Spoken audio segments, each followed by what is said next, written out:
Alright, so hello everyone and greetings and Merry Christmas. So we are resuming our text. We are talking about the ways of developing bodhicitta. We have two methods. We have the sevenfold cause and effect method and the method of equalizing and exchanging self for others. So we have gone through most of the phases of the sevenfold cause and effect. First of all, establishing equanimity, then recognizing all sentient beings as your mother, remembering their kindness, wishing to repay them kindness, love, compassion, and special intention. And we will continue from that point onward. So we have completed the sixth one, which is special intention, and we proceed now with the seventh one, which is bodhicitta. So if you have a printed copy, at the top of page 29, it says, next is how to meditate on bodhicitta. While meditating on Guru Yidam on the top of your head, contemplate as follows. So we say that when we reach the point of special intention, we have generated this thought that says, myself alone, I will remove the suffering of all sentient beings and will establish the happiness of all sentient beings. But then, of course, one has to examine whether one is capable of doing such a thing. And if one asks the question, do I have the capacity to do that now? Obviously, the answer to that is that I don't have the capacity, and only someone who has reached complete enlightenment of the Buddha is capable of doing this. So if we follow the text, it says, well then, do we have the ability to place all sentient beings in the perfect and complete Buddhahood? At this stage, we don't have the ability to place even one single being in the perfect and complete Buddhahood. Furthermore, even if we had attained the state of the two types of arhat, we could only accomplish a limited benefit for beings, and we would not have the ability to place all sentient beings in a perfect Buddhahood. Even bodhisattvas do not have this ability. So then, well then, who has this ability? A perfect and complete Buddha has it. So at this point, it is very important to bring into mind the qualities of the Buddha as we presented them in the context of going for refuge. And if actually you have certainty in terms of these qualities, it will be very beneficial because it will make you think here that only the Buddha has the power to do this, and therefore I'm aspiring to reach the state of Buddhahood in order to benefit all those sentient beings. So this is the mind of bodhicitta. So we have this statement here where it says that who has this type of ability, and perfect and complete Buddha has it. So here we begin by looking at the qualities of the Buddha. So first of all, we're looking at the physical qualities of the Buddha. So it says he or she is adorned with the physical good qualities of the major and minor marks. So as you can see here is a very brief indication, but each one of those marks and signs is presented in terms of its nature and its function. And if you really want to know this in details, you can look at the 8th chapter of the Ornament of Realization by Protector Mathieu, because it has a very good and detailed explanation of that. Then we go into the qualities of the speech of the Buddha. So it says he or she is endowed with the verbal good qualities of the speech, spontaneously adorned with 60 characteristics, so that he or she has the ability to proclaim the Dharma in one language, and this is understood by all the different beings as though their different languages were spoken. So one of the capacities or the special powers of the Buddha is that the Buddha expresses one thing, and simultaneously all sentient beings can understand the perfect meaning of this in their own language. And then we're looking at the qualities of the mind. The holy mind is adorned with the good qualities of realizing directly any object of knowledge, both the ultimate mode of abiding and the varieties, so conventional, and dealing with all sentient beings with an impartial compassion and the same kind of love a mother has for a single child. So we have the qualities of the mind in terms of realization, and also here we have mention of the quality of the affection of the Buddha. Therefore, he or she is qualified to tame beings always at the right time. Buddha performs simultaneously and effortlessly enlightened activities and has the ability to place countless beings in the omniscient state by just one of the rays of light of his holy body, speech and mind, and so forth. So the ability of the Buddha to enact enlightened activities spontaneously and uninterruptedly, and the incredible power he has to place sentient beings in the state of enlightenment merely by sending rays of light from his body. In brief, only the perfect and complete Buddha is endowed with all good qualities and is free from all faults. Therefore, if I were to accomplish the ultimate purpose of others and of myself, I would have to accomplish such a state. Therefore, I will accomplish quickly and even more quickly in any way possible the perfect and complete Buddhahood for the benefit of sentient beings. So this is how we generate the mind of bodhicitta, and keep in mind that this is the result, and it has to be preceded by special intention, compassion, love, wishing to repay the kindness, remembering the kindness, recognizing all sentient beings are your mothers, and equanimity.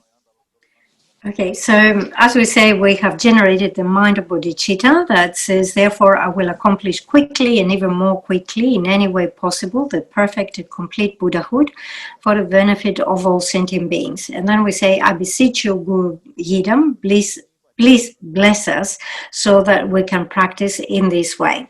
As due to having made this request becomes a condition, and therefore, due to this fervent request from the holy body of the Guru Yidam on the top of my head, a duplicate, like a spark separating from another spark, emerges and comes to dissolve in oneself.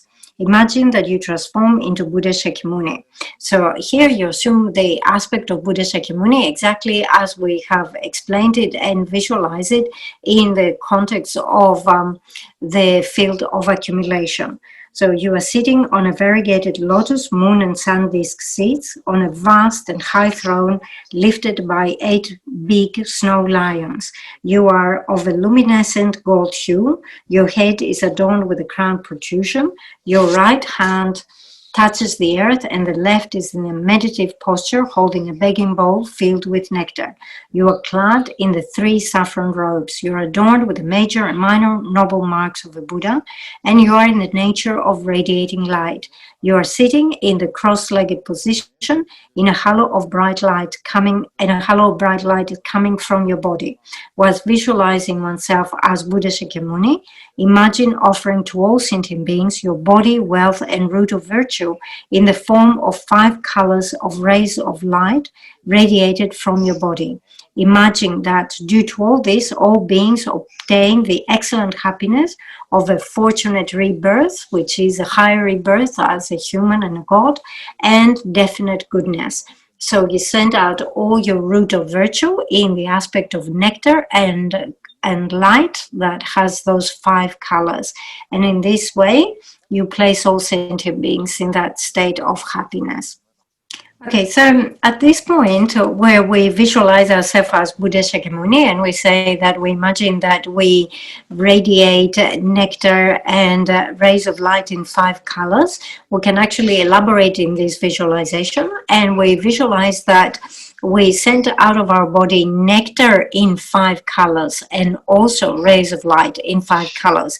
And they come in contact with the different types of migrating beings that belong into the 6 classes. And merely by coming in, touching their bodies, they're instantly relieved from their specific suffering. So, for example, this nectar and rays of light, they reach the beings who are in the cold hells, and immediately the suffering of freezing is removed and they feel the warmth. When the rays of light reach the beings in the hot hells, the suffering of extreme heat is pacified and immediately they feel the pleasure of a cooling effect. When those rays of light and nectar touch the hungry ghosts, immediately they remove the suffering of hunger and thirst. When it touches the animals, it removes their suffering that comes from stupidity, and so forth. So, as we say, they touch the 6 types of migrating beings, and by coming in contact with them, it removes whatever suffering they experience. Once again, nectar and rays of light radiate from your body, and this time they reach in all the worldly realms and they totally purify them so that they become pure fields. And all of those sentient beings, you remove their suffering, you remove their ignorance and also the imprints of their ignorance, and they become fully enlightened Buddhas, and now they appear in the aspect of the body of Buddha Shakyamuni. So this is how we perform. Then it says, after that, the way to practice the conclusion is as before. So as before, at the conclusion, what we do is we do prayers and dedication. So this is how we practice when we engage the 7-fold cause and effect method. We have the preliminaries, we have the actual part. In the actual part, we meditate from equanimity and then recognizing everyone as our mother all the way up to generating bodhicitta, and we perform this visualization, and then at the end we have the conclusion as before, and then after that we have the interval between sessions. All right, so just to wrap up the outlines, if you go to page 20, you will find the section, the outlines of this section. We have training the mind in the stages of the path of persons of great capacity. So for that, we have 2 subdivisions: how to generate the mind of enlightenment and how to train in the bodhisattva contact having generated it.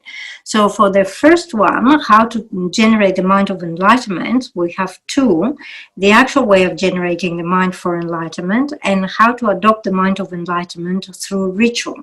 Again, for the first outline, we have 2 subdivisions: generating the mind for enlightenment through the 7 cause and effect instruction, and generating the mind of enlightenment through equalizing and exchanging self for others. So for the first one, generating the mind of enlightenment through the 7 cause and effect instruction, we have 2 parts: how to practice during the formal meditation session and how to practice during the intervals between sessions.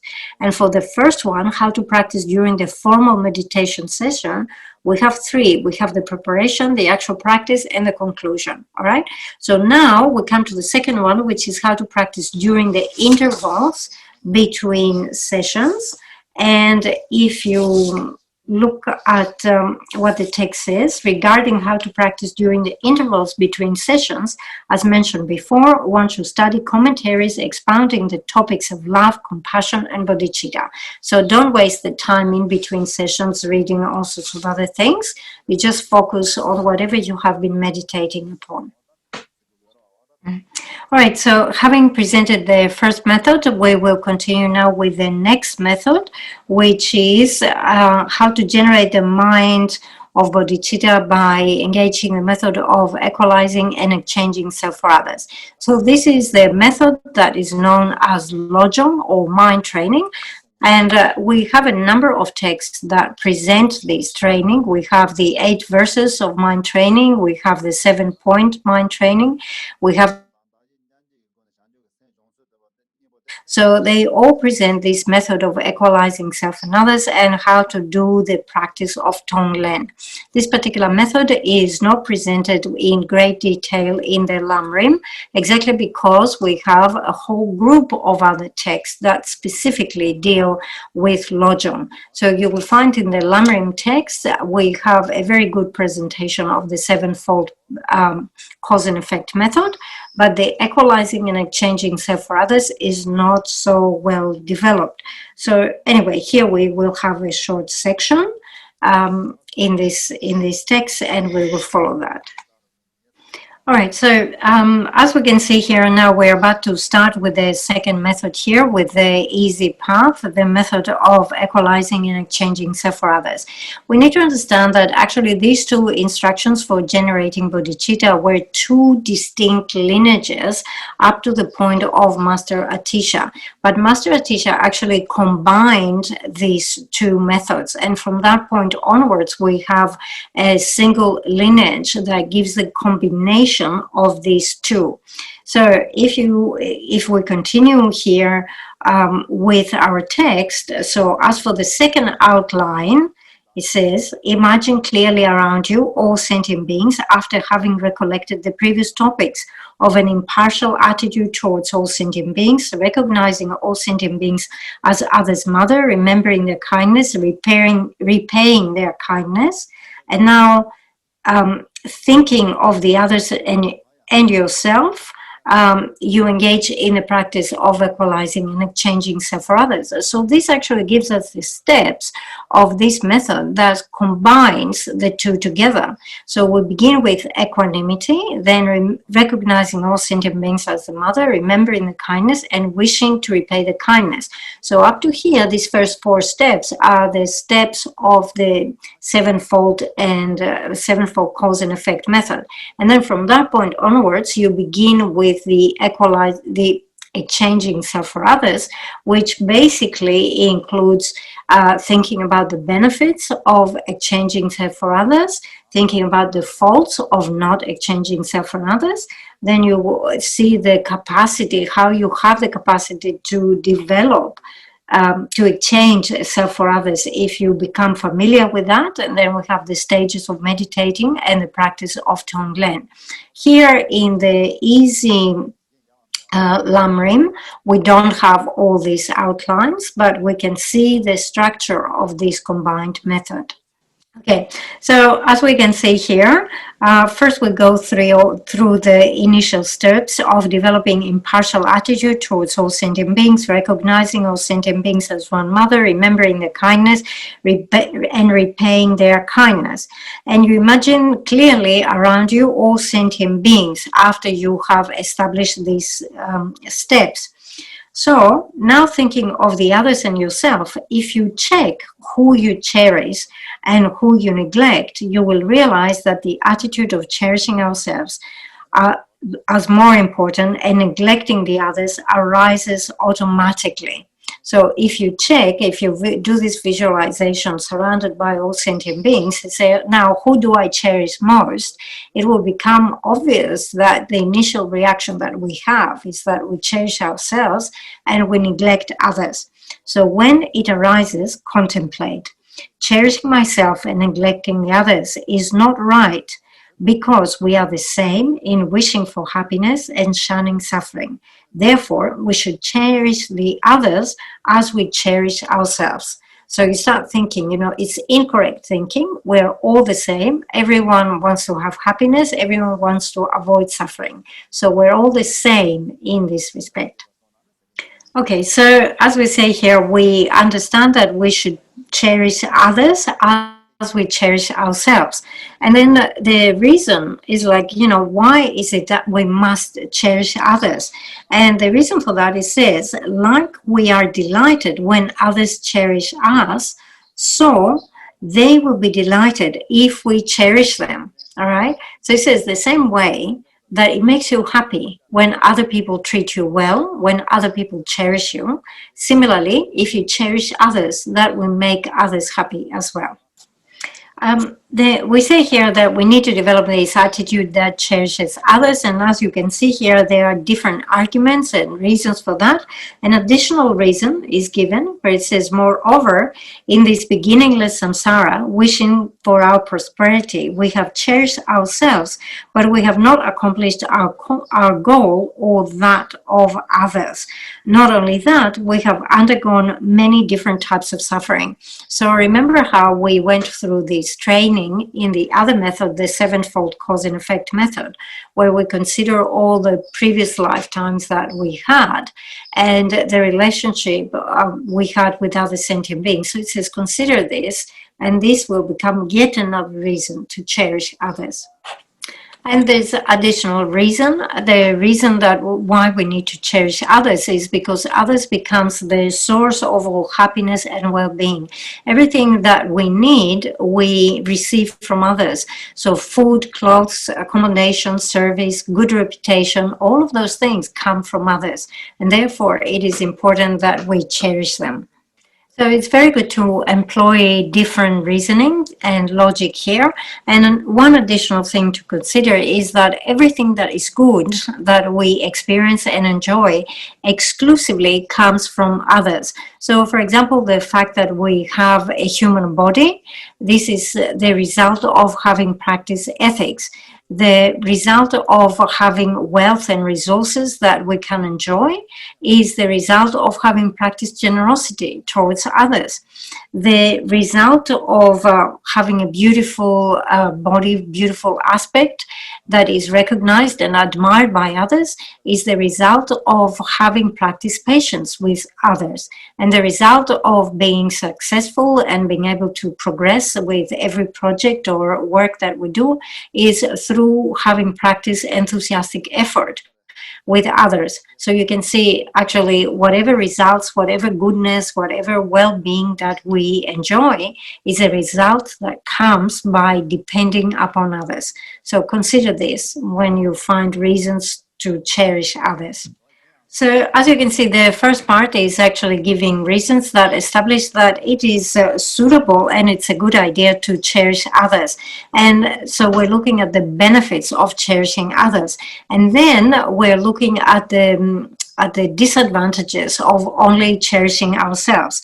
So if you want to look at disadvantages in the easy path in our text, it says, moreover, in this beginningless samsara, wishing for our prosperity, we have cherished ourselves, but we have not accomplished our goal or that of others.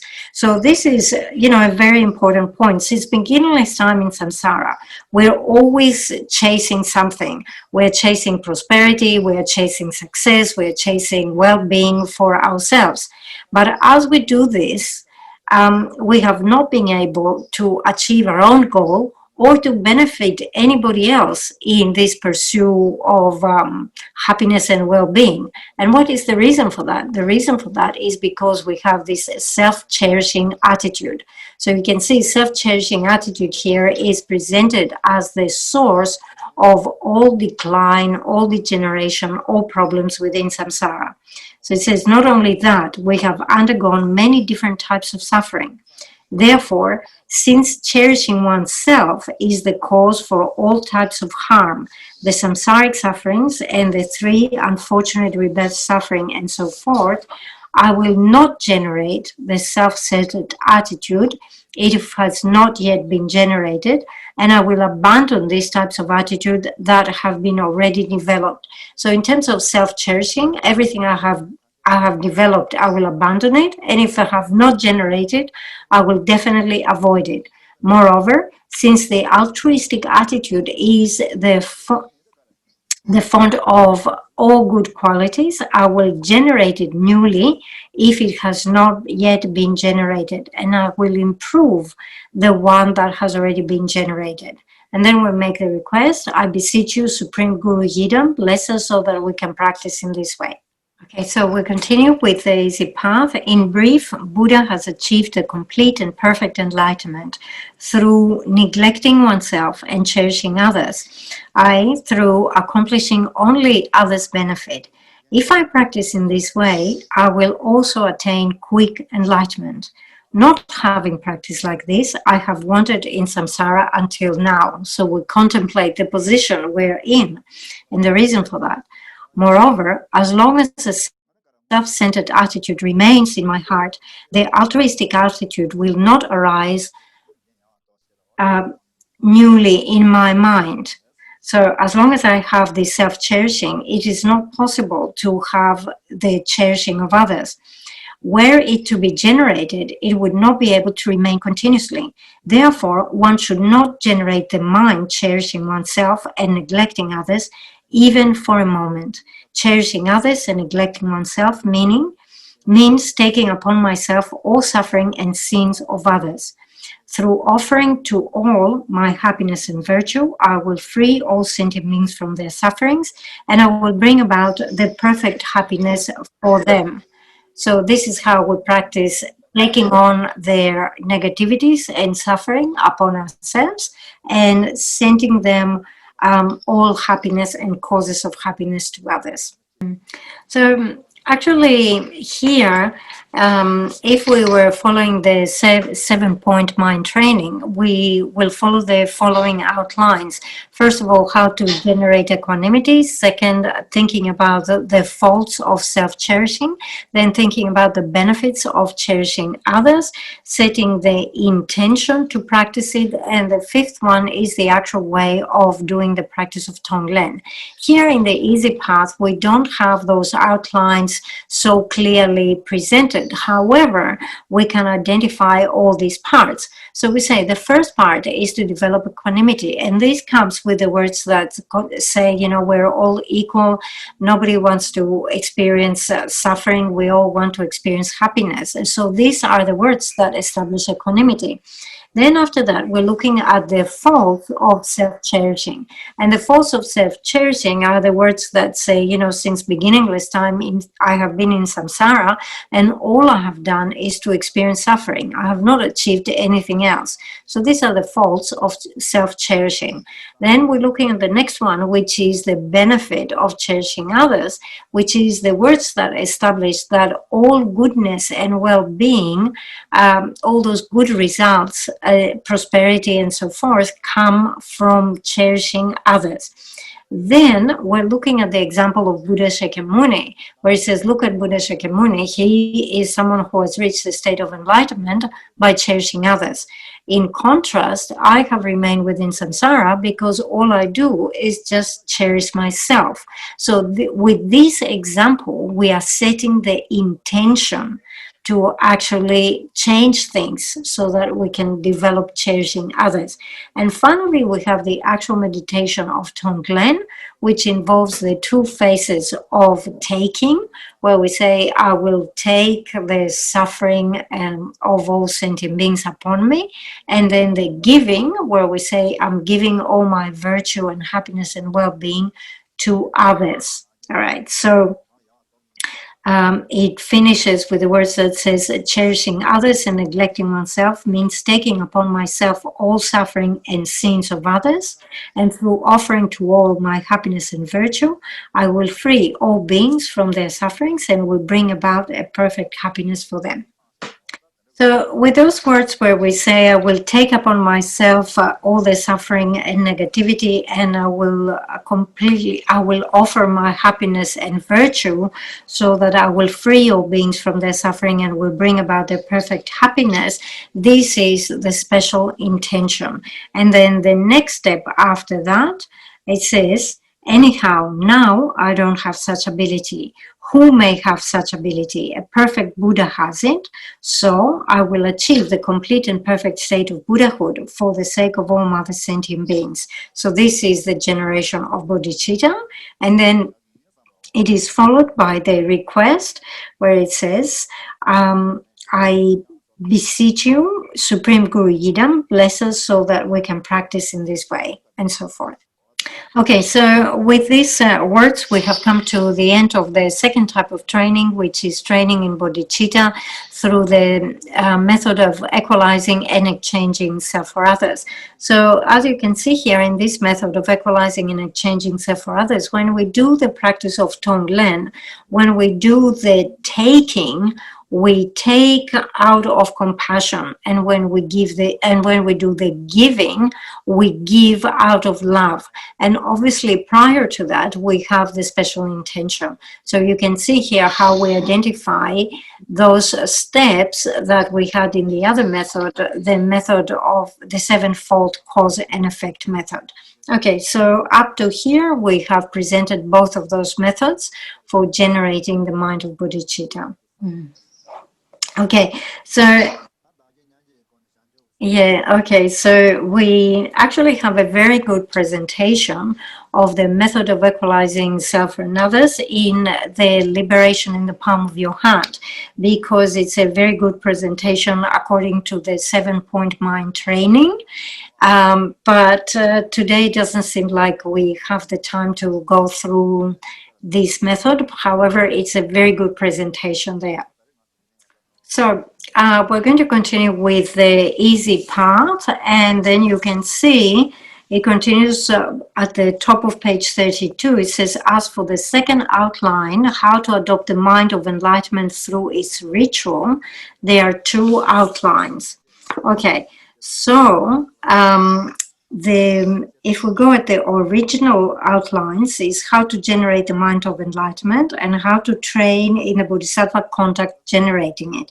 In terms of how to generate it, we have the actual way of generating the mind of enlightenment and how to adopt the mind of enlightenment through ritual. So we have done the first part, the actual way of generating, which is the 2 methods, and now we're going to look at how you do it through the ritual. So in terms of how you do it through the ritual, there are 2 outlines: how to receive the vows you have not yet received, and how to protect it without letting it degenerate. Okay, so it says, as for the first, which is how to receive the vows you have not yet received, although in the Lamrim text, the taking of the bodhicitta of aspiration and engaging bodhicitta is presented in a successive order, Shantideva expounds the simultaneous way of taking both of them, and it is easier to generate the engaging bodhicitta if one follows it. So if we look at Lama Tsongkhapa's Lamrim Chenmo, we will see that, first of all, it talks about how to generate aspiring bodhicitta, how to take the vows of aspiring bodhicitta, and once you have taken the vows, what is the advice and the training that you have. And then after that, it talks about how you take the vows of engaging bodhicitta and how you practice after that. So in Lamrim Chenmo, Lama Tsongkhapa presents this, first aspiring bodhicitta, then engaging bodhicitta. However, Shantideva presents a method that combines both of them. And here, the easy path is going to follow this second method. Okay, all right, so it explains here in the easy path that we're going to follow the method of Master Shantideva because he expounds the simultaneous way of taking both of them, and it is easier to generate the engaging bodhicitta if one follows it. So this is the reason why we want to follow this method here. So it says here, accordingly, one first meditates on general preliminaries, and in particular the topic starting from guru devotion and terminating with the mind of bodhicitta as treated in the actual practice until one has integrated them completely in one's mind. So what it says here is that you do all the preliminaries, and having done all the preliminaries, you will have to train your mind in all the focal aspects and the meditations that are involved in training the mind according to the practices of the individual of the small scope, according to the practices shared with the individual of the middle scope, and the practices of the individual of the great scope. So as you see, it begins with guru devotion, the very first subject, and it says you go all the way up until generating the mind of bodhicitta.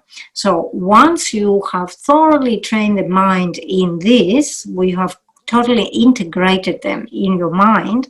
After that, whilst meditating on the Guru Yidam on the top of your head, you contemplate, I shall quickly attain the complete and perfect Buddhahood for the sake of the mother sentient beings. For this purpose, from this moment until I reach the essence of enlightenment, I shall train in the great Bodhisattva's conduct after having taken the conqueror's son's vows.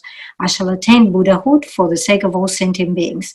I shall maintain this through until I attain Buddhahood. So here you're setting up your motivation and you say, I will take the vows and I will never let it go until I reach Buddhahood. And then after that, you actually repeat a section. You have to imagine that you are repeating, following the words of Guru Buddha, where he says, O Buddhas and Bodhisattvas, I beseech you, pay attention to me. Just as the previous Tathagatas first generated the mind of enlightenment and then gradually trained in the Bodhisattva's precepts, likewise, I too shall generate the mind of enlightenment and gradually train in the Bodhisattva's precepts for the sake of sentient beings. So this is taking both aspiring and engaging bodhicitta. Imagine that you have received the Bodhisattva vows after the third repetition. So let's look at this section that we recite 3 times, that, as we say, is the method for simultaneously generating, aspiring, and engaging bodhicitta. So first of all, we have the section that says, "O Buddhas and Bodhisattvas, I beseech you, pay attention to me." So you visualize that you're in the presence of all the Buddhas and Bodhisattvas, and you request their attention. You say, "Please pay attention to me." And then you say, just as the previous Tathagatas first generated the mind for enlightenment and then gradually trained in the Bodhisattva precepts. So you say, I'll take them as an example. All these Buddhas, they started by generating the mind of bodhicitta. They generated the mind of bodhicitta, they took the vows, and then they trained in all the conduct of the bodhisattvas. So just as they did it, likewise, I too shall generate the mind of enlightenment and gradually train in the bodhisattva's precepts for the sake of sentient beings. So this is the part, this 1, 2, 3, 4 lines, we repeat it 3 times. And we have to have this visualization that we repeat after Guru Buddha, right? So it is at the very end of the 3rd repetition that we say, I have obtained the vows, I have aspiring, I have engaging bodhicitta, I have the vows. Then, having obtained the vows, it is appropriate to generate joy and delight. So it says, then generate delight with the verses from Shantideva that say, today my life has resolved. Having well obtained this precious human rebirth, I have been born in the Buddha's family, and now I am a Buddha's child. Thus, whatever action I do from now on must be in accord with the family. Never shall I disgrace or pollute this noble and unsullied race. So it says, today my life has become fruitful. I have obtained a precious human rebirth.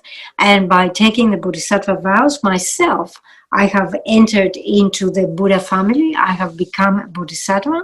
So from now on, whatever I do has to be in accordance with this lineage. And I will never do anything that goes against the lineage or pollutes this lineage. All right, so then it says, as for the second outline. So the second outline comes from this presentation where we say we have, first of all, we have how to receive the vows you have not received. And we have explained what is the visualization and what we recite in order to take both aspiring and engaging bodhicitta. And after you have received the vows, how to protect them without letting them degenerate. So this is the second outline. So once we have taken the Bodhisattva vows, there are certain things that we should do in terms of not allowing the bodhicitta to decline in this life, and other things that we do in order to prevent it from declining or being separated from it in future lives. So in terms of this life, there are 4 things that we have to, it's basically training, right? So there are 4 things that we have to observe. In terms of future lives, we have to abandon the 4 black dharmas and we have to rely on the 4 white dharmas. And then in terms of the actual advice of the Bodhisattva vows, we need to know the 18 root vows and the 46 secondary negative behavior. Okay, so as it says here, as for the second outline, while meditating on the Guru Yidam on top of your head, contemplate. I shall quickly attain the complete and perfect Buddhahood for the sake of mother sentient beings. For this purpose, I shall uphold this bodhicitta, having thought on its great advantages 3 times in the day and 3 times in night. No matter how beings will behave from their side, from my side, I shall never neglect anybody. To increase this mind, I shall strive in the 2 accumulations by means of making offerings to the 3 jewels and so forth. So up to this point, we present the 4 causes or the 4 practices upon which, if we rely, we will not allow the mind of bodhicitta to decline in this life. So from those 4 practices or 4 causes, the first one is having thought on its great advantages 3 times a day and 3 times a night. So there are actually many advantages and many benefits of generating bodhicitta. But if we want to summarize it, right, if you have bodhicitta, then the cause, the path, the result of the great vehicle, and all the qualities of enlightenment will be present, are possible. But if the mind of bodhicitta is missing, the cause, the path, and the result of the great vehicle will not be present. So it's actually very good to consider the benefits of generating bodhicitta. So the first benefit that comes into mind is that if you generate bodhicitta, you enter within the Mahayana. That's the only way to enter within the Mahayana. The second one is that the moment you generate the mind of bodhicitta, you attain the title of a bodhisattva. You become a bodhisattva. The third one is that when you generate bodhicitta, you overtake hearers and solitary realizers by means of your lineage. The fourth one is that you become an excellent field of or object for receiving offerings from others. The fifth one is that you will easily amass a vast amount of merit. The sixth one is that all your negativities and obscurations will be quickly purified. The next one is that whatever goal and aspiration you will have in your mind, you will very easily accomplish it. The next one is that you will not face obstacles and difficulties or hindrances in your path. The next one is that you will quickly complete the grounds and the paths. So those 10 grounds and the 5 paths, you will go through them very quickly. And finally, you will become an excellent source of inspiration for all other sentient beings. So these are great benefits for generating bodhicitta. We have to contemplate them again and again because this is the first of the 4 reasons that does not allow bodhicitta to decline in this life. Okay, so the first cause is actually considering the great advantages, and then right after that it says 3 times in the day and 3 times in the night. So this is a reference to the second cause, where it says that whatever situation you might encounter, you will never let go of bodhicitta, and this will allow it to increase. The third cause is found in the words that say, no matter how beings will behave from their side, from my side, I shall never neglect anybody. So this actually is very important because obviously you're going to meet with sentient beings who behave in an unruly way. And it is possible that you entertain the thought and it says, they're always misbehaving. I will give up on those. I'm not going to act to benefit or take care of those sentient beings. So if such a thought arises, immediately you have to eliminate it. You should never follow such thoughts. So, this attitude that says no matter how they behave, I will never neglect them is the third cause. Now we come to the fourth cause. It says to increase this mind, I shall strive in the 2 accumulations by means of making offerings to the 3 jewels and so forth. So obviously working on building up both accumulations becomes a cause that allows to increase whatever bodhicitta we have. Okay, so we have explained the 4 causes that support bodhicitta in this life, and now we're going to look at how we can support bodhicitta in future lives. This has 2 sets of causes. The first set of causes is to abandon the 4 black dharmas, and the second one is to rely on the 4 white dharmas. So I'll continue. It says, I shall give up the cause for this mind to degenerate, such as the 4 black dharmas. I shall refrain from deceiving the guru and so forth, through lies and so forth, even just for joking or making him or her laugh. All right, so this is the first black dharma, which is deceiving the guru, the abbot, or the master by saying lies. So we come now to the second black dharma. It says, I shall refrain from bringing about regret in others for the virtue they have accomplished. So other people have practiced virtue and you cause them to regret whatever good things they have. So this is considered black karma, black dharma. So it's something to be avoided. The third cause, it says, I shall refrain from criticizing with aversion bodhisattvas on the Mahayana path. So criticizing a bodhisattva out of hatred is a black dharma. And the last one, I shall behave honestly rather than with deceit and pretension. So deceit and pretension here refer to this attitude of not having any qualities, but actually exaggerating and, presenting yourself as having all those good qualities, and on the other hand trying to hide all your faults. So this is not an honest behavior and is considered to be black dharma. So here we have presented the 4 black dharmas that must be abandoned so that in the future lives we will not be separated from bodhicitta.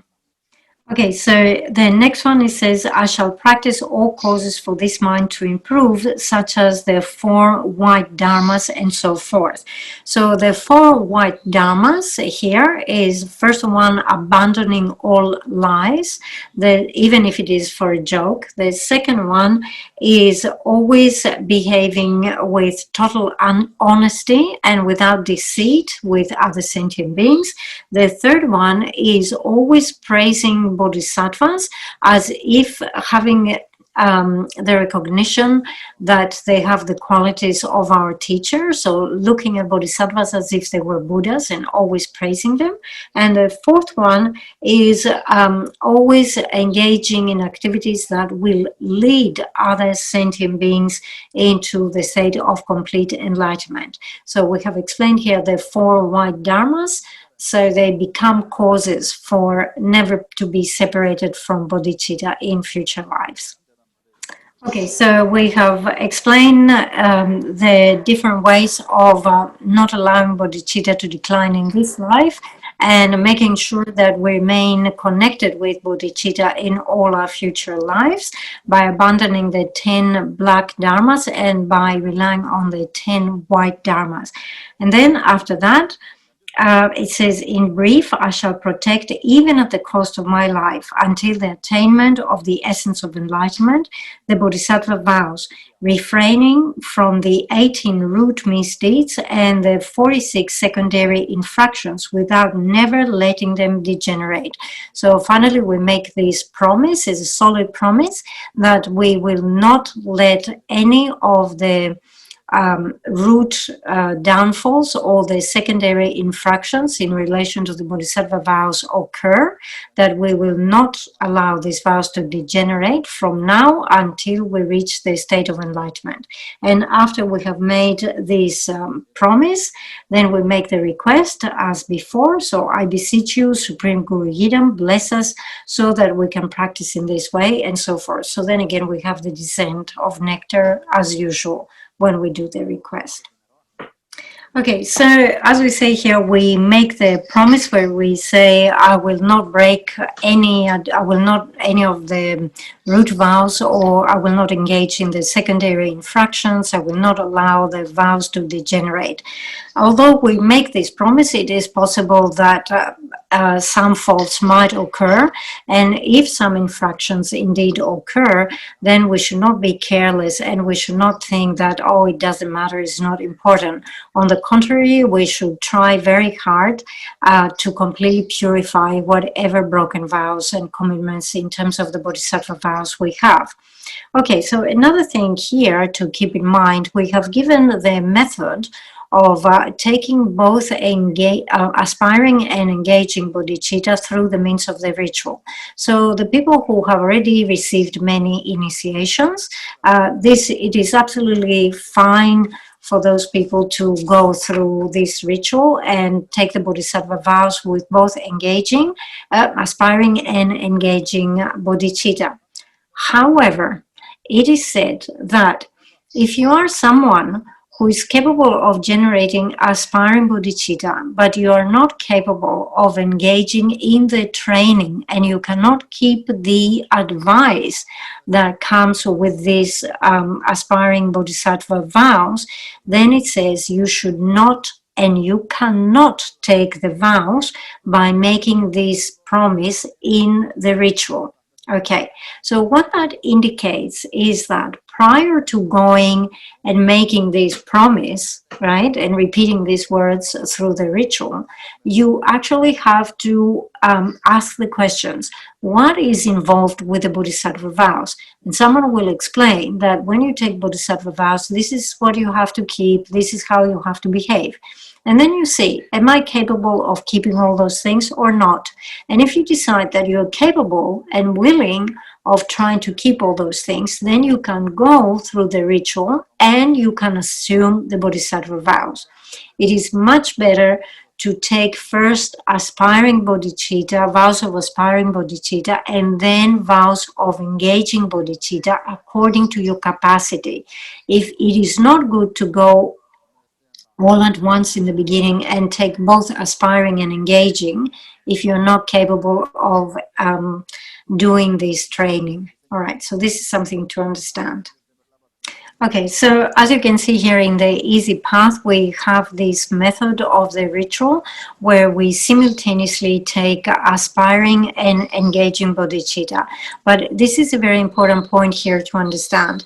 Those who are capable of holding this training or engaging the training and following the advice of bodhicitta, they can go ahead and take this method. But this implies that you have someone who is not a beginner. It implies you have someone who is capable of taking on the responsibility of this type of training. Otherwise, if you are a person who cannot take on the training, cannot keep this advice that comes with the bodhisattva vows, then it is inappropriate and it is not permissible to follow this ritual. If you are present in a ritual like this, you are allowed to generate bodhicitta. However, you're not allowed to make the promise to make take the oath of the bodhisattva vows. Okay, so what a beginner has to do, someone who has not taken bodhisattva vows before, this person, before they go into a ceremony like this, they have to examine and investigate what sort of training and what sort of commitments are involved. And if the person, after examination, decides that, yes, this is something that mentally I think I can deal with, only then the person is allowed to go and take the bodhisattva vows. All right, so understand that this method where you take both aspiring and engaging bodhicitta is not for beginners. All right, so let's summarize what we did today. We completed the first method, which is the sevenfold cause and effect method. And then we looked at the method of equalizing and exchanging self for others. That was the main presentation today. And after that, we looked at the way of assuming the bodhisattva vows through a ritual. And in that, we have two outlines: how to newly take the vows that you didn't have before, and then how to protect these vows from degenerating.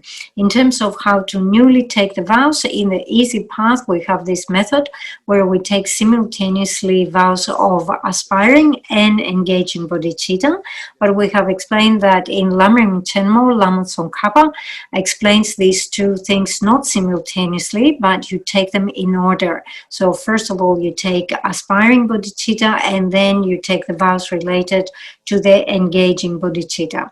Okay, so we have how to assume bodhicitta through the ritual. We have explained that part, and then is how to guard it without degeneration.